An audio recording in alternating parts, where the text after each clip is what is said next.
नमस्कार स्टूडेंट, आज की क्लास में हम आप सभी के लिए लेकर आ गए हैं यानी दर्पण का सूत्र। हमने पिछले क्लास में यानी आप लोग को सिखाए थे यानी F बराबर R/2 सिद्ध करने के लिए, और इस क्लास में हमने लेकर आ गया है आप सभी के लिए दर्पण का सूत्र। और दर्पण का सूत्र यहाँ पे हम सिद्ध करेंगे। देखिए यहाँ पे दो दर्पण में हम सिद्ध करेंगे, लेकिन पहले जो करेंगे अवतल दर्पण में सिद्ध करेंगे, उसके बाद उत्तल दर्पण में भी हम सिद्ध करके दिखाएंगे। बहुत ही इंपॉर्टेंट है ये एग्जाम में। मान लीजिए जितना इसमें स्टार लगा लीजिएगा उतना काफी है। ये क्वेश्चन स्टार वाला क्वेश्चन है यानी वेरी वेरी वीवीआई क्वेश्चन है। बात करिएगा तो क्योंकि ये जो है 5 नंबर में ये क्वेश्चन जो है पूछे जाते हैं। यानी दर्पण के सूत्र को सत्यापित करें, या कहते हैं कि 1/u प्लस 1/v बराबर 1/f को यानी सिद्ध करने के लिए, या आपको रहेगा कि सत्यापित करें यानी दर्पण के सूत्र को या दर्पण का व्यंजक ज्ञात करें। इस तरीका से क्वेश्चन आपसे पूछे जाएंगे। तो फिलहाल हम यहाँ पे क्वेश्चन नहीं लिए, लेकिन यहाँ पे सीधे आपको हम सिद्ध करने के लिए सिखाएंगे। यानी उत्तल दर्पण और अवतल दर्पण दोनों दर्पण में हम सिद्ध करने के लिए सिखाएंगे दर्पण सूत्र को। देखिए दर्पण सूत्र जो होता है 1/u प्लस 1/v बराबर 1/f होता है। यही क्या होता है, दर्पण सूत्र होता है। इसी को हम सत्यापित करेंगे यानी सिद्ध करेंगे, प्रूव करेंगे। चलिए तो सबसे पहले आप लोग को इस क्वेश्चन को यानी पूरा करने के लिए सबसे पहले फिगर जरूरी है। आइए तो फिगर हम सबसे पहले आपको कुछ समझाने का प्रयास करते हैं। फिगर को समझाने का प्रयास कर लेते हैं। यहाँ पे थोड़ा सा क्या ये जूम होगा, जूम करके देख लेते हैं, हो सकता हो जाए।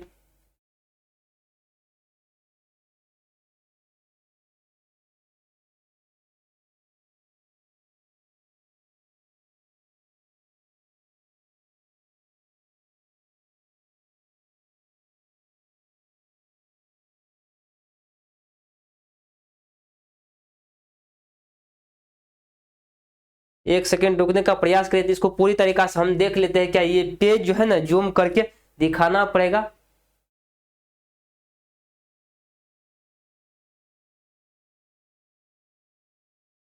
चलिए तो जूम नहीं हो पा रहा है, तो जूम नहीं हो पा रहा तो यहाँ पे हम बिल्कुल तरीका से इतना कर लेते। इतना तो आप लोग को आ जाएगा।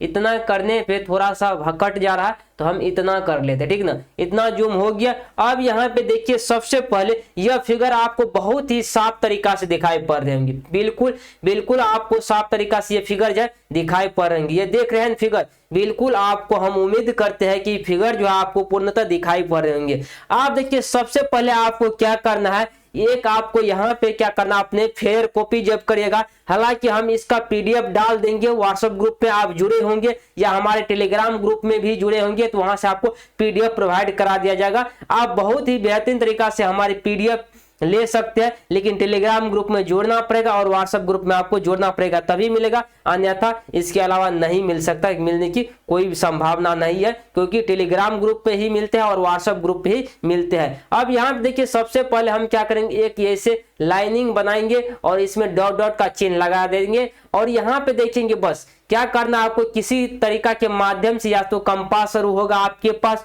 उसके माध्यम से क्या करना, अर्ध गोला यहाँ पे आधा गोला यानी वृत्त बना लेना है। उसके बाद यहाँ पे लाइनिंग आपको दे देना है। ये लाइनिंग यानी इस तरह से दे देना ताकि ये पता चले कि दर्पण का ये वाला भाग जो है ना कलर किया है, ये बाहरी भाग जो है यानी दर्पण का कलर किया हुआ है। ये लाइनिंग जो दिखाई दे रहा है और ये वाला दर्पण है और यहाँ का भाग बाहरी भाग क्या है, कलर किया हुआ है, ठीक ना। ये कौन सा दर्पण हम बना रहे हैं, ये जो बना रहे हैं हम अवतल दर्पण बना रहे हैं। अवतल दर्पण का चित्र बना रहे हैं, अवतल दर्पण में ही हम सिद्ध करेंगे। इसके बाद देखिए आपको कुछ नहीं करना। देखिए जैसे ही पहले ये लाइनिंग बना लीजिए, मतलब यहाँ से लेकर के ये लाइनिंग खींच लीजिएगा, बना लीजिएगा। इसके बाद आपको कुछ नहीं करता है, तो एक बीच में दर्पण के बीचों बीच क्या करना, एक प्रधान अक्ष खींचना है। आइए तो जानते हैं हम प्रधान अक्ष किसको कहते हैं। सबसे पहले आपको क्या करना है, यहाँ से ये लाइनिंग को सीधा खींचना है, यानी इस लाइनिंग को देख रहे हैं, इस लाइनिंग को सीधा खींचना है। इस तरीका से यहाँ पे सीधा खींचना है। देखिए पहले चित्र को आप समझिए और बनाने के लिए सीखिए।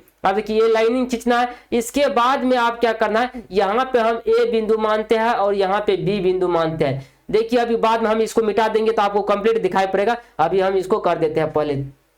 ये भी कर देते हैं। उसके बाद क्या करना है, यहां से आपको लाइन, क्योंकि ये वस्तु है, क्या यहाँ पे एक वस्तु रखा गया और यही है वस्तु की ऊंचाई। हम बात कर लेंगे यहाँ पे, अब देखेंगे एक किरण आके भेजेंगे, किरण भेजेंगे, यानी यहां से क्या करेंगे हम, एक जो है लाइनिंग यानी किरण यहाँ पे भेजेंगे, प्रकाश की किरण को भेजेंगे और ये प्रकाश की किरण दर्पण पे होकर इधर से लौट जाएगा। क्या होगा, यहाँ पे लौट जाएगा, ये लाइनिंग टेढ़ा हो गई तो कोई बात नहीं, और यहाँ पे आया प्रकाश किरण इधर लौट गया। इतना बात आपको समझ में आया है ना, ये दोनों लाइनिंग के समझ में आ गया। अब यहाँ पे क्या करना है, एक प्रकाश फिर से आपको यहाँ से छोड़ना है। जैसे ये प्रकाश यहाँ पे सीधा गिरेगा दर्पण पे, आपको क्या होगा, ये अपने ही दिशा में लौट जाएगा, जिसी दिशा से आया है ये किरण उसी दिशा में लौट जाएगा। बस आपको चित्र में इतना काम करना है, इतना काम करना है। और एक लाइनिंग क्या करना है आपको, यहाँ पे खींच देना है। देखिए यहाँ पे आप सबको हम बताते हैं, आपको सिंपलीफाई बताते हैं। यहाँ पे आपको लाइनिंग बनाने के लिए हमने पहले सिखा दिए,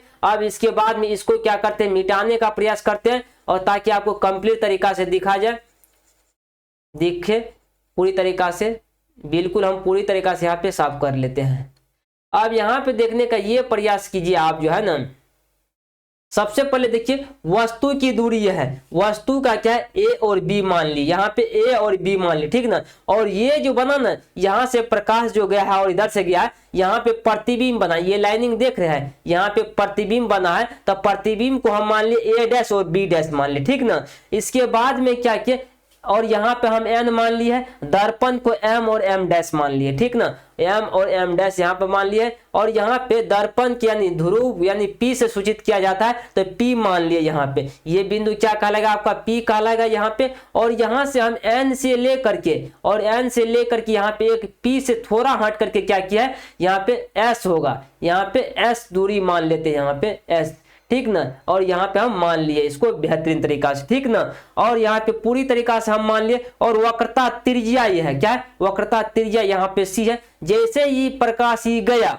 देखिए ध्यान सुनिए, जैसे यहाँ से प्रकाश ये गया और लौट गया, तो ये प्रकाश जो लौटा है ना, पहले हम पढ़ा दिया है, अवतल दर्पण में जब प्रकाश की किरण आती है वह लौटती है, यानी फोकस को होकर परावर्तित होकर फोकस से होकर गुजरती है, यानी यहाँ से फोकस के होकर गुजरिया प्रधान अक्ष पे, यहाँ पे हो गया कंप्लीट। इतना बात आपको समझ में आ गए होंगे, हम आशा करते हैं, उम्मीद करते हैं। फिगर के बारे में, और फिगर में देखिए क्या क्या करना आपको, और फिगर में कुछ न कुछ आपको करना पड़ेगा। यहाँ पे देखिए, तो अब सबसे पहले हम कोण देख लेते हैं, जहां जहां पर, क्योंकि हमको कोण मानना पड़ेगा। देखिए सबसे पहले इसको कोण 1 मान लिए, क्योंकि सीधी लाइनिंग पे बना है, और इसको कोण 3 मान लिए। इस त्रिभुज में एक त्रिभुज यहाँ बना, कोण 4 मान लिए इसको, और यहाँ पे कोण 4 मान लिए, ठीक ना। अब इसके बाद जो माने हम कहाँ पे देख लीजिए, कोण 2 यहाँ मान लिए, ठीक ना, कोण 5 और कोण इसको 6 मान लिए, कोण ये 7 हो गया, कोण 6 हो गया। बस इतना चीज हमने मान लिया, पूरी तरीका से आप इनको समझ गए होंगे। देखिए अभी और आपको बेहतरीन तरीका समझ में आएगा जब हम ये लिखे हुए चीजों को क्या करेंगे, यहाँ पे आपको बताएंगे। तो अब यहाँ पे देखने का ये प्रयास कीजिए, जितना भी हम काम किए हैं दर्पण में, देखिए जितना भी काम हमने दर्पण में की है, इन सभी को क्या करिएगा आप, यहाँ पे नोट करना पड़ेगा, आपको लिखना पड़ेगा इसके विषय में। देखिए हम क्या माना कि एम और एम डैश क्या है, एम और एम डैश क्या है, तो अवतल दर्पण है, और जिसका ध्रुव P है, P को ध्रुव माने है ना, जिसका P, देखिए इसमें जो काम आप किया वही काम यहाँ पे लिखना पड़ेगा। जिसका P ध्रुव है, वक्रता केंद्र C, वक्रता केंद्र यहाँ देखिए, वक्रता केंद्र बीच में होता है ना, और फोकस दूरी वक्रता केंद्र का आधी होती है। जहां से यहाँ से इतना दूरी होगा, वहां से इतना भी दूरी होगा, और यहाँ से जितना दूरी ये है P से F तक होगा, और यहाँ पे 2 गुना दूरी होगा, P से C तक का दूरी फोकस का 2 गुना होगा। अब यहाँ देख लीजिए, ए बी एक क्या है, वस्तु है, ए बी यहाँ देखिए वस्तु है, जो अनंत और वक्रता केंद्र, जो कि अनंत यहाँ है वक्रता केंद्र के बीच रखा गया है, और जिसका प्रतिबिंब ए डैश बी डैश बनता है, और यहाँ देखिए सी एंड एफ के बीच बनता है, सी यहाँ पे एफ यहाँ इसके बीच बनता है, ठीक ना। बीच में यहाँ पे देखिए बीच में बनता है, जैसा कि चित्र में दिखाया गया। अब ये बात लिख दिया हम कि जैसा कि चित्र में दिखाया गया, बस इतना बात आपको लिखना है। क्या करना, इतना बात आपको लिख देना यहाँ पे, सिंपलीफाई। ये बात समझ में आया, तो चलिए इसको हम पहले हटा देते हैं। ये बात आपको कंप्लीट लिखने के लिए आप जान गए होंगे ना, बिल्कुल तरीका से लिखने के लिए आप जान चुके हैं, और बेहतरीन तरीका से थोड़ा सा स्क्रीन भाग रहा है, हट रहे, तो इसमें थोड़ी सी कुछ प्रॉब्लम तो नहीं आएगी। चलिए देखेंगे, बाद में दिक्कत नहीं होगा। दिक्कत क्यों होगा? विश्वकर्मा जी की कृपा से कोई भी तरह की दिक्कत नहीं होगा। अब यहाँ पे देखेंगे हम, सबसे पहले जो है ना, अब यहाँ पे हम देखने का प्रयास करेंगे। सबसे पहले एक लाइन और मैं नीचे बता देता हूं आपको, देखिए यहाँ पर रहने दीजिए। सबसे पहले क्या करना है आपको, सबसे पहले त्रिभुज ए बी सी में आना है। कहाँ पे? ए बी सी है, कहाँ? ए यहाँ पे है, बी यहाँ पे, सी, ये त्रिभुज में आ गया, ठीक ना। एंड उसके बाद देखिए ए त्रिभुज ए डैश बी डैश, कहाँ है? ए डैश ये है, बी डैश ये और सी है, यानी एक त्रिभुज यहाँ से इसमें आना है आपको, ठीक ना। एक त्रिभुज यहाँ से इसमें आना है और उसके बाद दूसरा त्रिभुज यहाँ से इसमें आ जाना है आपको, यानी ये दोनों त्रिभुज के क्या करना है? समरूप करना है हमको। क्या करना है? समरूप करना है। तो आइए तो समरूप करते हैं। समरूप करने के लिए होता है क्या? तो दो कोण को आपस में बराबर करना पड़ेगा। दो कोण बराबर होगा तभी त्रिभुज समरूप होगा। तो आइए यहाँ पे समरूप करते हैं। जब त्रिभुज समरूप होते हैं तो क्या होता है? आधा ऊंचाई बटे ऊंचाई होते, यानी हम बताएंगे लंब बटे लंब होते हैं और आधार बटे क्या होते हैं? आधार होते हैं। अब यहाँ पे देख लीजिएगा कोण 1, पहला त्रिभुज में देखेंगे ए बी सी में कोण 1 यहाँ पे है जो कि 90 डिग्री है, एंगल बना हुआ है। उसके बाद कोण 2 देखेंगे दूसरा त्रिभुज यहाँ पे, हम देखिए कोण 2 इसको मान लिया है यहाँ पे। हम मान लिए कोण 1 बराबर कोण 2 यानी 90 डिग्री है जो कि समकोण है। क्या है? समकोण त्रिभुज ये है, समकोण है। 90 डिग्री के कोण को क्या कहते हैं? समकोण कहते हैं। बस इतना बात आप समझ लीजिए। उसके बाद में कोण 3 बराबर कोण 4, कोण 3 यहाँ पे है, कोण 4। देखिए आपस में ये कोण क्यों बराबर है, तो इसको भी आप समझने का प्रयास कीजिए। ये कोण ऐसा बना है ना, और यहाँ पे ये कोण देखिए, ये कोण और ये कोण आपस में बराबर होते हैं, इसी कोण क्या कहते हैं? सम्मुख कोण कहते हैं। कौन सा कोण कहते हैं? सम्मुख कोण कहते हैं। तो यहाँ पे लिखेंगे कोण 3 बराबर कोण 4 जो कि कोण यहाँ पे बन रहा है 3 बराबर 4 लिखेंगे जो कि समकोण यानी सम्मुख कोण है। अब जैसे ही दो कोण त्रिभुज का बराबर हो गया, दो त्रिभुज का दो कोण आपस में बराबर हो गया, ये त्रिभुज क्या? समरूप हो गया। तो यहाँ पर हम बताएंगे त्रिभुज ए बी सी यानी समरूप त्रिभुज ए डैश बी डैश सी यहाँ पे देख लेंगे बिल्कुल इस तरीका से। अब यहाँ पे जैसे ही दो त्रिभुज यानी समरूप हो गया, तो समरूप होने का मतलब है उसका जो है लंब बटे लंब होता है, आधार बटे आधार होता है। चलिए इस त्रिभुज का अब लंब क्या है? इसका जो लंब होगा यहाँ पे देखिए ए बी बटे ए बी यहाँ पे लिख लिए, ठीक ना। और इस त्रिभुज का क्या है? ए डैश बी डैश, ये लंब हुआ ना, सीधी लाइन खींचा है 90 के बगल में, ये आप देखिएगा ए डैश बी डैश यहाँ पे लिखेंगे बराबर आधार, यानी इसका आधार क्या है? ए सी आधार है, उस बट्टे में ए डैश सी आधार इसका, यहाँ से यहाँ तक इस त्रिभुज का ये आधार हुआ तो ए डैश सी आधार। और यहाँ पे हम समीकरण 2 मान लेंगे। क्या मान लेंगे इसको? समीकरण 2 मान लेंगे बिल्कुल तरीका से। अब यहाँ पे देख लेंगे, हम देखेंगे अब इतना काम करने के बाद में एक बात और आपको समझना जरूरी है। बस देखिए एक एक त्रिभुज को और करना है, यानी दो त्रिभुज के कर लिए, दो त्रिभुज को और करना है आपको सब, तब जाकर पूरी तरीका से कंप्लीट हो जाएगा। अब यहाँ पे देख लीजिएगा, यानी त्रिभुज एन यहाँ पे एस मान लेते हैं, यहाँ से यहाँ पे हट गया थोड़ा सा, ठीक ना। अब एक त्रिभुज में देखेंगे एन एफ एस, देखिए एन एफ एस में इसमें आ जाएंगे, एंड देखेंगे ए डैश बी डैश एफ में, ए डैश बी डैश एफ में एक त्रिभुज ये हुआ और एक त्रिभुज ये है, इन दोनों को समरूप करेंगे। देखेंगे कोण 5 बराबर कोण 6, कोण 5 बराबर यहाँ पे कोण 6, ये समकोण है, ठीक ना, इसको मानेंगे समकोण। और कोण 7 बराबर कोण 8, वैसा ही भाज यहाँ पे कोण 7 बराबर कोण 8, ये कौन सा कोण है? सम्मुख कोण है, ठीक ना। अब यहाँ पे जैसे ही सम्मुख कोण हो गया तो ये दोनों त्रिभुज क्या हो? समरूप हो गया, समरूप का सिंबल है। अब देखेंगे इनका भी आधार देखेंगे जो कि हो जाएगा क्या? एन एस बटे ए डैश बी डैश यहाँ पे लिख लेंगे, उसके बाद में एफ एस बटे ए डैश एफ यहाँ पे हो जाएगा, ठीक है। यहाँ पे देख लेंगे इस त्रिभुज का आधार ये हो गया न, लंब ये हो गया, इसका भी लंब ये हो गया, उसके बाद आधार यहाँ पे ये हो गया, इस त्रिभुज का आधार ये हो गया, ठीक ना। दोनों तरीका से यहाँ पे हमने क्या किया? यहाँ पे आधार को इंडिकेट कर दिए है। क्या कर दिया यहाँ पे? यानी इस ये है एक पहला त्रिभुज का ये है, यानी इस त्रिभुज का जो है एन एफ एस का है ये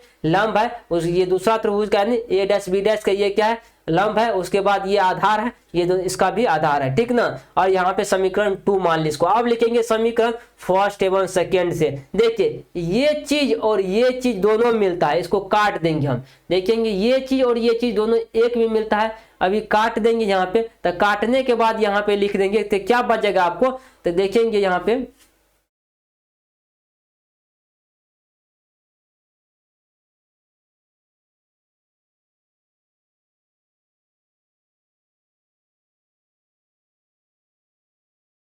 अच्छा, एक लाइन यहाँ पे लिखा गया, ठीक ना, यहाँ पे लिख लेंगे चूंकि दर्पण का द्वारक छोटा है, यहाँ पे देखिए चूंकि दर्पण का द्वारक छोटा है, NS जो है ना P पर होगा। एक बात यहाँ पे समझ लीजिए चित्र से, आप देखिए मान लीजिएगा ये मान लीजिए बहुत ही छोटा है दर्पण का, तो ये लाइनिंग कहाँ आउट कर जाएगा, ये लाइनिंग जो गया है ये लाइनिंग यहाँ पे उठ कर आ जाएगा, तो इसीलिए कहा जाएगा NS जो है ना, ये NS जो है ये मान लीजिएगा P पे है, क्या P पे है, ऐसा बात मान लीजिए, वही बात को यहाँ पे इंडिकेट किया गया है, ठीक ना। अब यहाँ पे इसी बात को क्या है, NS बराबर AB बराबर, ठीक ना, और यहाँ पे कर लिए, अब समीकरण इसको काट देंगे, ठीक ना।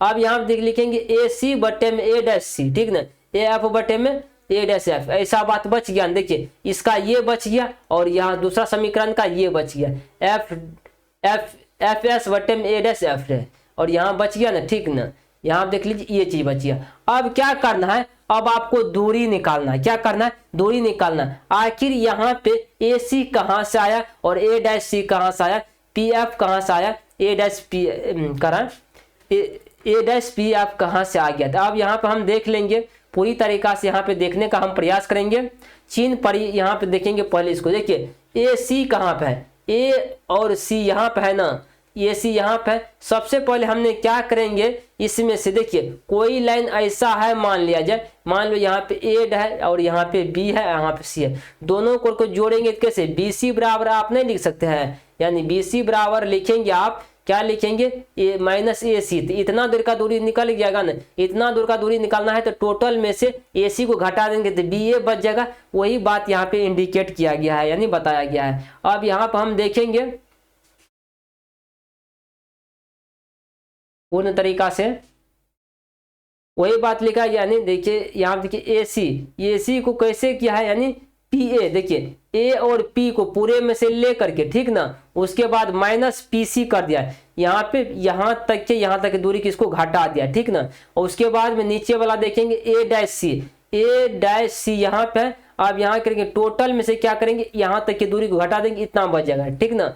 अब देखेंगे यहाँ पे नीचे वाला है ना PC -A', PC माइनस यहाँ तक की दूरी में A' और P को घटा देंगे, क्या यहाँ छोटा सा बच जाएगा, ठीक ना, बच जाएगा। अब यहाँ देखेंगे AF को रहने देंगे, नीचे वाला को थोड़ा सा चेंज करेंगे, AF कहाँ पे, A', है, A', यह दूरी है ना, यानी पहले तो हम क्या करेंगे, यहाँ पे P और A' लिख देंगे, -PF लिख देंगे और यहाँ तक को घटा देंगे, तो क्या होगा, इतना A' और F का दूरी बच जाएगा, ठीक ना। अब यहाँ पे इतना काम करने के बाद में अब यहाँ से चित्र का खेला हो गया खत्म। अब यहाँ पे केवल सॉल्व करने का बात रहा, केवल आपको यहाँ पे क्या रहा, सॉल्व करने की बात रही है। अब देखिए चिन्ह परिपाटी से यहाँ पे क्या करेंगे, लिखेंगे हम चिन्ह परिपाटी से कर PA बराबर देखिए सबसे पहले चिन्ह परिपाटी, PA क्या है, PA क्या है, तो वस्तु का दूरी है, PA यहाँ पे देख लीजिए, वस्तु का दूरी को PA कहेंगे, तो वस्तु का दूरी P यहाँ से P से ले करके A तक की दूरी जो यहाँ पे क्या है, ये वस्तु का दूरी है ना। यहाँ पर मान लेते हैं हम वस्तु का दूरी, तो वस्तु का दूरी यहाँ पे U मानते हैं, वस्तु का दूरी से U से सूचित करते हैं, ध्यान दीजिएगा। और ये दर्पण का देखिए एक बात और समझिए, माइनस प्लस का आप खेला समझिए, देखिए जितना भी दर्पण का ये साइड है ये माइनस में होगा और उस साइड जो होगा ना वो क्या चीज में होगा, यानी वो पॉजिटिव में होगा, क्या चीज में होगा, पॉजिटिव यानी प्लस में होगा। चलिए ये दर्पण का यहाँ पे वस्तु का दूरी U हो जाएगा, जो कि इस साइड है दर्पण के, यहाँ पे जो है यहाँ पे माइनस हो जाएगा U, ठीक ना। हालांकि अवतल दर्पण में पूरी तरीका से हर एक चीज क्या होते हैं, माइनस में ही होते हैं। उत्तल दर्पण में क्या होते हैं, जो कि प्लस में होता है। अवतल में बात करेंगे ये माइनस में ही होते हैं। आप देखेंगे PC क्या फोकस दूरी है, फोकस दूरी है। देखिए PC को क्या लिख सकते हैं, जैसे आपको हम सिद्ध किए थे कि F बराबर R/2 लिखे थे ना, R/2, R का मान निकालना है ना आपको, PC त्रिज्या ना, आप लिख सकते हैं 2F लिख सकते हैं, इसको कोना कोनी गुना करने पर लिख सकते हैं बिल्कुल। यहीं पे PC जो है ना वक्रता त्रिज्या की दूरी है, यहाँ पे हम 2F भी लिख सकते हैं, इसको माइनस को क्या लिख सकते हैं, 2F भी लिख सकते हैं इसको। और P और A' क्या, P A' क्या प्रतिबिंब की दूरी है। आइए यहाँ पे देखते हैं, P देखिए यहाँ पे और A' ये कौन सा प्रतिबिंब बना है, तो प्रतिबिंब का दूरी है, प्रतिबिंब का दूरी से U से सूचित किया जाता है, लेकिन तो अवतल दर्पण है, माइनस कर दिए। और PF जो फोकस दूरी की आपसे सूचित कर लीजिएगा। इतना बात रह गया, चलिए तो हटा देते हैं इन सभी को, तब आपको समझ में पूरी तरीका से बेहतरीन तरीका से आगे होंगे। देखिए अब थोड़ा सा समय बचे और थोड़ा सा और समय लेंगे, उसके बाद ये पूरी तरीका से नहीं प्रूव्ड हो जाएगा, बेहतरीन तरीका से प्रूव्ड हो जाएगा। बिल्कुल आराम आराम से चलिए। देखिए ये थोड़ा सा लॉन्ग क्वेश्चन है ना, लॉन्ग क्वेश्चन आपको परेशानी कर सकते हैं। लॉन्ग क्वेश्चन क्या होगा, परेशानी आपको हो सकते हैं करेंगे, तो इसको क्या करना है आपको जो है ना, थोड़ा सा घबराना नहीं है, बिल्कुल धीरे धीरे चलना है, समझ करके सारे चीज को डाउट यानी क्लियर करते हुए जाना है। थोड़ा सा ये स्क्रीन बार बार काहे भाग जाता है, पेन टाइप में कुछ प्रॉब्लम तो नहीं आगे। हाँ अब यहाँ पे देख लेते हम। अब यहाँ पे देखेंगे इस समीकरण में क्या करेंगे, मान रखेंगे, चिन्ह परिपाटी से करने के बाद मान रखेंगे। देखिए पीसी को क्या मान है, देखिए पीए पहले है क्या, यहाँ पे पीए है ना, पीए के देखिए इसमें जिसका जिसका मान है यहाँ पे रख देंगे। पीए को क्या मान है, माइनस यू, तो माइनस यू। उसके बाद में हम देखेंगे माइनस पीसी, माइनस लिखेंगे बाहर में, पीसी को -2f लिखे हैं तो -2f अंदर में लिखेंगे, बट्टे में लिखेंगे। उसके बाद पीसी फिर है तो -2f लिखेंगे माइनस भी, और यहाँ पे देखिए पी ए डैश है तो प्रतिबिंब की दूरी -v से सूचित करते हैं, यहाँ पे पी ए डैश को यहाँ पर रख देंगे, और यहाँ पे बराबर का चिन्ह है तो बराबर देंगे पीएफ को एफ से सूचित किया जाता है, माइनस लिख देंगे क्योंकि अवतल दर्पण है, और -v प्रतिबिंब का दूरी है माइनस, और एफ जो है यहाँ पे क्या है, पीएफ को हम सूचित करते हैं यानी एफ से, तो यहाँ पे देख लेंगे फोकस दूरी है ना, फोकस दूरी को एफ से सूचित करते हैं। बस इतना क्या करना है आपको, मान रख देना है। मान रखने के बाद आपको कुछ नहीं करना है, तो क्रॉस मल्टीप्लाई करना है। क्रॉस क्या करना है आपको, मल्टीप्लाई करना है। चलिए आइए सबसे पहले क्रॉस मल्टीप्लाई करके हम आपको दिखाते हैं और समझाते हैं क्रॉस मल्टीप्लाई कैसे होता है। अब यहाँ पे थोड़ा सा ऊपर कहीं चेहरा तो ढक नहीं जाए। देखिए यहाँ पे u माइनस यू को -v से करिएगा, क्या होगा तो प्लस यू भी हो जाएगा ना। पहले इसको सीधा कर लीजिएगा, यानी ये माइनस माइनस प्लस हो गया यहाँ पे, ठीक ना। उसके बाद जितना भी चिन्ह ये अंदर में था इसको सब हम ठीक कर ले, माइनस माइनस यहाँ पे प्लस, इसको एक समीकरण के रूप में हम लिख ले। पहले माइनस प्लस यहाँ पे ठीक ठाक कर ले। अब यहाँ पे गुना कर लीजिए, इसको गुना कर लीजिए कोना कोन। देखिए माइनस यू को -v के साथ प्लस यू भी हो जाएगा, 2f को तो करेंगे यहाँ पे f से, तो 2f स्क्वायर होना चाहिए। पहले u की, फिर देखिए u से किए ना, u से इसको, u से फिर इसको भी करेंगे। देखिए 2f से करेंगे तो क्या होगा, -2f भी हो जाएगा, ये कर दिया। अब इसके बाद में इन v से कर लिया, अब f से करेंगे गुना इन सभी को, तो f से करेंगे क्या होगा, uf माइनस uf हो जाएगा, और उसके बाद इसको करेंगे 2f स्क्वायर हो जाएगा, क्योंकि डबल f आ जाता है तो यहाँ पे स्क्वायर हो जाएगा, ठीक ना। बराबर करेंगे, अब देखेंगे यहाँ पे भी 2f स्क्वायर, क्योंकि माइनस यहाँ पे भी माइनस, यहाँ पे गुना में प्लस हो जाएगा, और प्लस में uf कि f को गुना करेंगे -v से क्या होगा, वी एफ हो जाएगा, क्या होगा वी एफ हो जाएगा प्लस में। ये बात आप समझ, क्रॉस मल्टीप्लाई कर दिए। चलिए तो क्या है कि यहाँ पे क्रॉस मल्टीप्लीकेशन हमने कर दिए पूरी तरीका से, यहाँ पे क्रॉस मल्टीप्लाई कर दिए ना, क्रॉस मल्टीप्लाई यहाँ पे पूरी तरीका से हो गया, तो क्रॉस मल्टीप्लाई हो गया है। अब यहाँ पे देखने का हम प्रयास कर लेंगे, u भी बराबर हो जाएगा 2fv हो जाएगा, क्या होगा u भी बराबर क्या होगा 2fv हो जाएगा, और प्लस में uf माइनस। अब यहाँ पे देख लेंगे, एक बात करेंगे, एक बात समझ लीजिए बाबू, एक बात समझ लीजिए यहाँ पे क्या करना नहीं करना है। देखिए इधर भी देखिए 2f स्क्वायर है, 2f स्क्वायर दोनों प्लस से में, ये बराबर किस हटेगा माइनस में, और कट जाएगा, क्या होगा कट जाएगा, माइनस में घटने पे क्या होगा कट हो जाएगा, इसको हटा दिए। अब क्या करना आपको, फिर से यहाँ पे एक समीकरण यहाँ पे उतार लेना है, u भी को यहाँ पर रखेंगे, अब बाद बाकी क्या करेंगे सबको उस साइड भेज देंगे। देखिए u भी को छोड़ दीजिए यहाँ पे, बाद बाकी ये दोनों चीज माइनस में उस साइड जाएगा तो प्लस में पूर्णतः चल आ जाएगा। चलिए प्लस में चला गया, उस साइड जाने के बाद अब यहाँ पे देख लीजिएगा u भी प्लस uf इतना बच जाते है आपको।